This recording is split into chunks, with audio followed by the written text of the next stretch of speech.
Wanachama wa NATO ambao pia ni wanachama wa Umoja wa Ulaya wanaandaa mpango wa kuitoa Marekani katika nafasi ya usaidizi mkuu.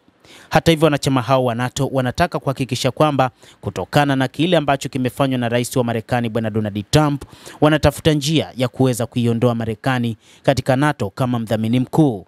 Na hii huenda ikafanyika katika kipindi cha miaka 5 hadi 10 ijayo. Na hii ni kwa mujibu wa gazeti la Financial Times ambalo limeripoti likinukuu vyanzo kadhaa.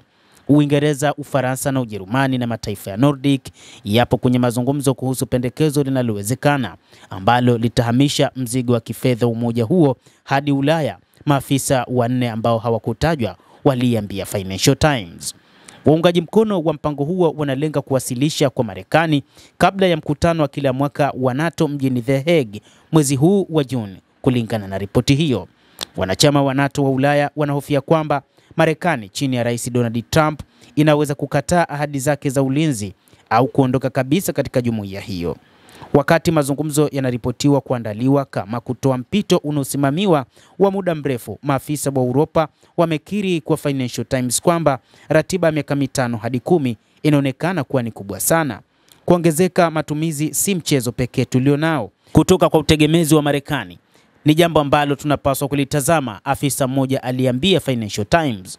Tunaanza mazungumzo hayo, lakini ni kazi kubwa ambayo wengi wamezidiwa na ukubwa wake, kwamba wengine wanadhani ni jambo ambalo haliwezekani, lakini hili linapaswa kufanyika. Kwa mujibu wa jarida hilo, mpango huo unaweza kujumuisha ongezeko la matumizi ya ulinzi na kuongeza uwezo wa kijeshi, jambo ambalo linaweza kumshawishi Trump kukubaliana na uhamisho wa taratibu wa majukumu badala ya kuondoka ghafla. Baadhi ya nchi za Ulaya zinasemekana kusita kuunga mkono mazungumzo hayo hata kidogo, zikihofia kwamba zinaweza kuhimiza kuondoka kwa haraka kwa Marekani.